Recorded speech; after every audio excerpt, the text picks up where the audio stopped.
Hey, what's up there, YouTube? All right, today we're going to talk about underboost. Not overboost, underboost. And why that might be happening to your car.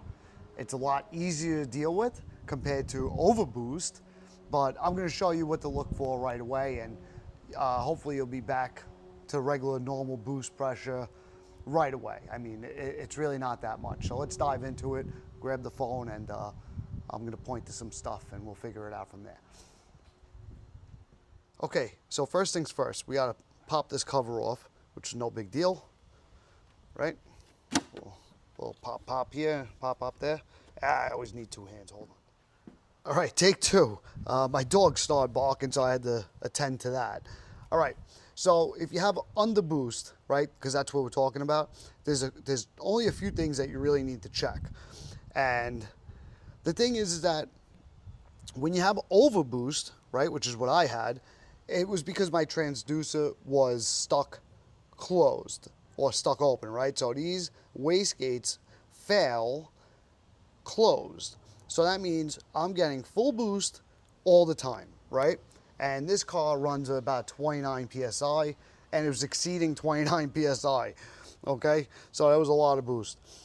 Now, what was happening with that particular situation is my transducer was bad. Once my transducer was fixed, I had already changed all my sensors. This sensor right here, underneath here, that's going to be the one that's telling you what your PSI is, right? In terms of what is your manifold pressure from your boost, right? So let's think about this. Low boost, let's just talk about the turbos in general and try to figure this out, okay? And the way this works is simple. Air comes in, right? Goes into your filter box. There's a tiny slit here. That clean air, right, after the filter, goes down, right, into your turbo. Pressurized, comes back up right here, goes into your intercooler here, which is just a radiator. Now it takes that cool or chilled air. It's not cool, not in this car. But anyway, it takes that air and comes in and pushes it in here, right? That's the forced air. Forced air into your intake manifold, right? And then distributes to your 12 cylinders. Now, if your transducer is finicky, right? Let's say it's keeping it open just a little bit, or maybe it's keeping it open all the way, maybe only on one turbo. Now, that could cause you to have like a middle ground, boost issue, right? Like, let's say my car runs at 29 PSI and I'm getting about 15 PSI or whatever it is, Think about the number and, figure that it's going to split in half. You only got one turbo working. That could be an issue. And, I hope that's not the issue because that's not just a transducer problem. However, it could just be the pressurized line from the transducer. It comes out, it splits somewhere behind the motor. You'll be able to find it.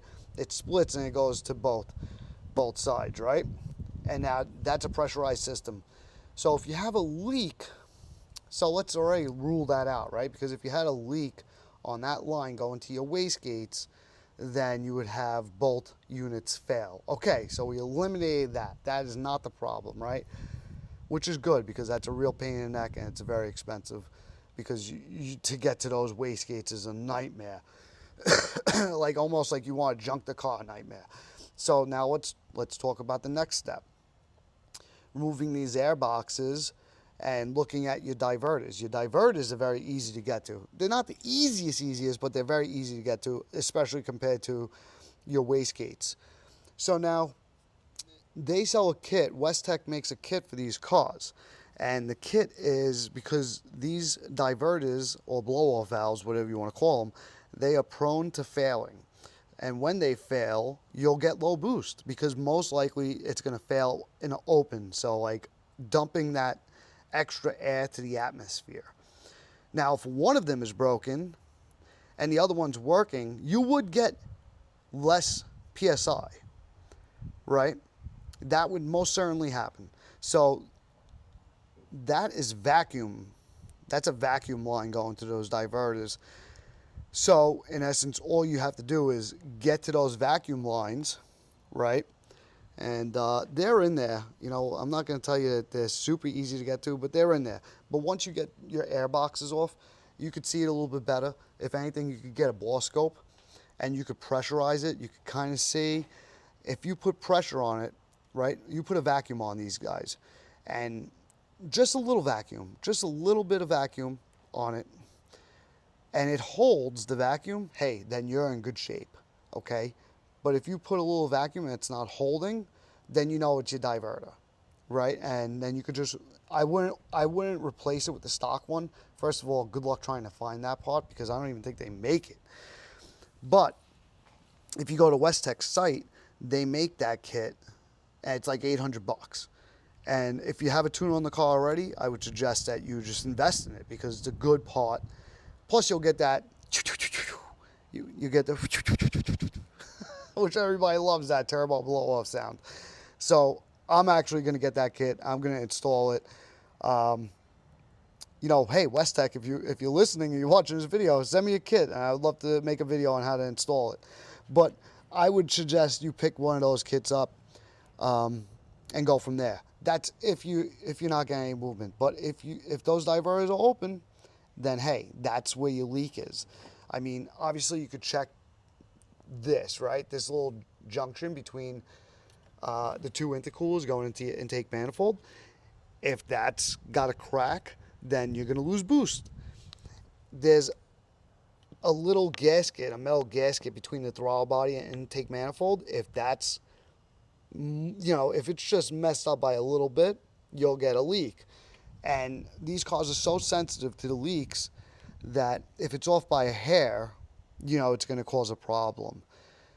And these M275 motors, you know, believe it or not, I was going to curse, I shouldn't curse, right? They are bulletproof for the most part. And even the coils are. Don't let anybody tell you the coils are bad or the transformers. They're wrong. Anyway, long story short, this pressure sensor here, right, which all you have to do is take this clip off. You go to Mercedes and pick it up. That's the most expensive one, I believe. I believe this was like 80 bucks from Mercedes. I don't buy anything, you know, except for like FCP Euro for certain things. But when it comes to sensors, I only buy from Mercedes. I only buy from the dealer because I don't want any nonsense. I just want it to work.